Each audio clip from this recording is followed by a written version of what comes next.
الرحمن الرحیم۔ حضرات محترم، ہم حج کے مسائل سماعت کر رہے تھے۔ کل آپ نے سنا تھا حج نام ہے احرام باندھ کر 9ویں ذی الحجہ کو عرفات کے مقام پر ٹھہرنے کا۔ جو بندہ صبح سورج طلوع ہونے کے بعد سے لے کر عصر کے وقت تک کسی بھی حالت میں میدان عرفات میں آ گیا، اس کا حج ہو جائے گا، چاہے نیت ہو یا نہ ہو۔ علماء نے یہاں تک لکھا ہے کہ اگر بے ہوش بندہ بھی اس مقام پر آ گیا تو بھی حج ہو جائے گا، کیونکہ یہ حج کا رکن اکبر ہے یا رکن اعظم ہے۔ جس نے یہ کر لیا اس کا گویا حج ہو جائے گا۔ اس کے لیے یہ مقرر ہے کہ خاص وقت میں خاص مقامات پر خاص اعمال کیے جائیں۔ مثال کے طور پر مینا میں کچھ دن ٹھہرنا ہے تو وہاں کام مختص ہے کہ آپ نے صرف وہی کام کرنا ہے، اس کے علاوہ کوئی کام نہیں کرنا۔ مزدلفہ میں حجاج کرام نے رات گزارنی ہے، انہیں پتہ ہے کہ جناب مزدلفہ میں ہم نے صرف مغرب اور عشاء کی نماز ایک ساتھ پڑھنی ہے۔ عرفات میں جب بندے نے وقت گزارنا ہے تو صرف ایک ہی کام ہے کہ ظہر اور عصر کی نماز ایک ساتھ پڑھنی ہے اور امام کا خطبہ سماعت کرنا ہے۔ مینا میں جب بندہ آ جاتا ہے تو اسے پتہ ہے کہ میں نے قربانی کرنی ہے اور حلق کروانا ہے، پھر اس کے بعد کنکر پھینکنے ہیں یا کنکر مارنے ہیں۔ مخصوص جگہ ہے، مخصوص وقت ہے اور مخصوص کام ہے، انہی کا نام کیا ہے؟ حج ہے۔ حج کی فرضیت کے متعلق دو روایات ہیں۔ پہلی روایت یہ کہ یہ 8 ہجری کو فرض ہوا، دوسری روایت یہ ہے کہ یہ 9 ہجری کو فرض ہوا۔ زیادہ صحیح یہ ہے کہ 8 کو ہی ہوا، کیونکہ 9 ہجری کو رسول کریم صلی اللہ علیہ وسلم نے حج کا ایک وفد بھیجا جس کی قیادت سیدنا صدیق اکبر رضی اللہ تعالی عنہ نے کی، اور پھر 10 ذی الحج کو یعنی 10 ہجری کو آپ صلی اللہ علیہ وسلم خود امیر حج مقرر ہوئے اور اپنے ساتھ قافلہ لے کر گئے۔ زیادہ سے صحیح یہ ہے کہ یہ 8 کو ہی کیا ہوا؟ فرض ہوا، لیکن 9 کی روایت بھی موجود ہے۔ مسئلہ یہ ہے دکھاوے کے لیے حج کرنا یا مال حرام کما کر حج کرنا، دونوں صورتوں میں حرام کام ہے۔ کسی نے صرف یہ دکھاوا کرنے کے لیے کہ لوگ مجھے حاجی کہیں یا لوگوں کو پتہ چلے کہ میں کیا ہوں، اتنا پیسے والا ہوں، میں حج کو جا رہا ہوں، یہ کرنے کے لیے، یا دھوکہ، فراڈ، جھوٹ، سود کا مال کما کر بندہ حج کرے، تو یہ دونوں صورتوں میں کیا ہے؟ گناہ کبیرہ ہے۔ بندے کو اس سے کیا کرنی چاہیے؟ توبہ کرنی چاہیے، تاکہ اللہ تعالیٰ اس گناہ کو معاف فرما دے۔ دوسرا مسئلہ یہ ذہن میں رکھیں، حج پر جانے کے لیے جن افراد کی اجازت بندے پر واجب ہے، ان کی اجازت لیے بغیر بندہ یہاں سے جائے گا تو یہ مکروہ تحریمی ہے۔ مثال کے طور پر ماں باپ حیات ہیں تو ماں باپ کی خدمت آپ کو پتہ ہے اولاد پر فرض ہے۔ اب یہ حج کو چلا جائے گا تو ان کی خدمت میں کیا آئے گا؟ فرق آئے گا۔ لہٰذا ضروری یہ ہے کہ پہلے ماں باپ سے کیا کرے؟ اجازت لے۔ اگر وہ اجازت عطا فرما دیں تو پھر کیا کرے؟ حج کے لیے جائے۔ یہ ذہن میں رکھیے گا، یہ میں حج فرض کی بات کر رہا ہوں، یعنی اس بندے کی بات کر رہا ہوں جس پر حج کیا ہو چکا ہے؟ فرض ہو چکا ہے۔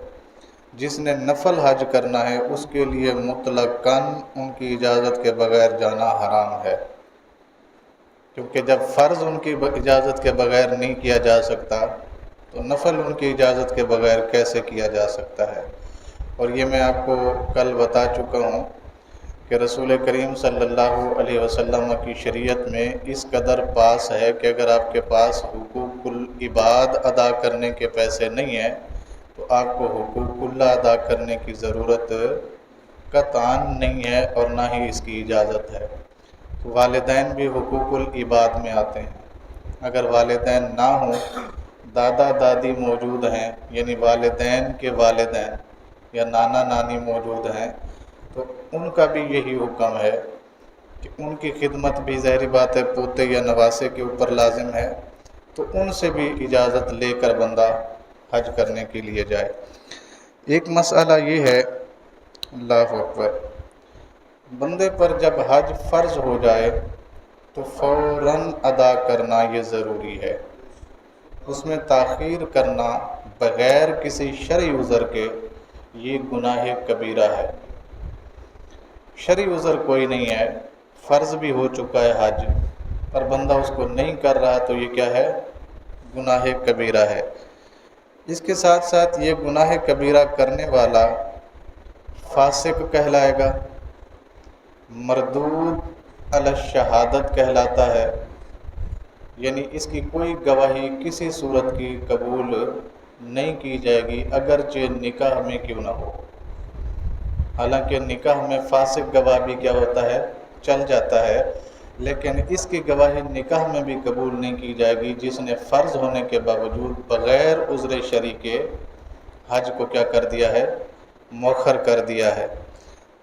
لہٰذا جس وقت بھی کرے گا حج، فرض تو اس کا ادا ہو جائے گا، لیکن یہ دیر کرنے کا گناہ اس کے ذمہ واجب ہے۔ اس سے اسے کیا کرنی چاہیے؟ اللہ تعالیٰ سے معافی مانگنی چاہیے اور توبہ کرنی چاہیے۔ ایک مسئلہ اس کے ساتھ ساتھ یہ بھی ذہن نشین رہے، ایک بندے کے پاس مال تھا، حج اس کے اوپر فرض ہو گیا تھا، اس کے بعد مال ختم ہو گیا۔ ایسا ہو سکتا ہے کہ آگ لگ گئی، ایسا بھی ہو سکتا ہے کہ چوری ہو جائے، کئی وجوہات اس کی ہو سکتی ہیں۔ ختم ہو گیا فرضیت کے بعد، یعنی حج فرض ہونے کے بعد مال اس کے پاس نہیں رہا، لہذا ایسا بندہ قرض لے کر اپنا فرض ادا کرے۔ بات سمجھ آئی آپ کو؟ فرض ہو گیا تھا اس کے اپنے مال سے، اس کو پتہ تھا کہ میں آ بھی سکتا ہوں، جا بھی سکتا ہوں، حج کے اخراجات، میرے بیوی بچوں کے اخراجات میرے پاس موجود ہیں، لہٰذا حج کیا ہو گیا تھا؟ اس کے اوپر فرض ہو گیا تھا۔ جانے سے پہلے یا نیت کرنے سے پہلے اس کا مال کیا ہو گیا؟ ضائع ہو گیا، ختم ہو گیا۔ ایسے بندے پر لازم ہے کہ قرض لے کر یہ فرض ادا کرے۔ یہ ایسے ہی ہے جیسے کسی کی بچی جوان ہو جائے تو شادی کرنا کیا ہے؟ ماں باپ پر فرض ہے، لیکن ایسے ماں باپ جن کے پاس کچھ بھی نہیں ہے، ذرائع آمدن بھی نہیں ہے، بچی کی شادی کے لیے کچھ نہ کچھ اسے کیا چاہیے؟ پیسے کی ضرورت ہے، تو شرعاً اسے اجازت ہے کہ وہ قرض لے کر بچی کی شادی کر سکتا ہے، کیونکہ خود رسول اللہ صلی اللہ علیہ وسلم نے سیدہ کی شادی پر اپنا سامان گروی رکھوا کر اخراجات اٹھائے تھے جو بھی تھے۔ اللہ اکبر۔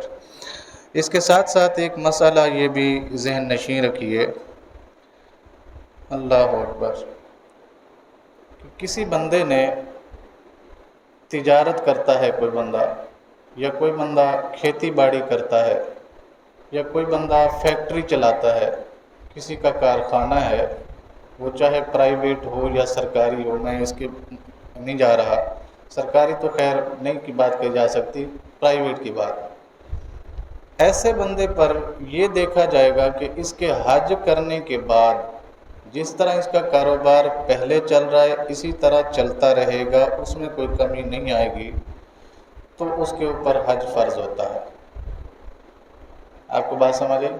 یعنی میرے پاس ایک کارخانہ ہے، وہ چل رہا ہے، چلتے چلتے میں نے دیکھا کہ میں حج پر جا سکتا ہوں، کارخانہ چلتا رہے گا، اس کو کوئی فرق نہیں پڑے گا، میرے پاس اتنے اخراجات ہیں کہ میں حج بھی کروں اور بیوی بچوں کے اخراجات بھی کر لوں۔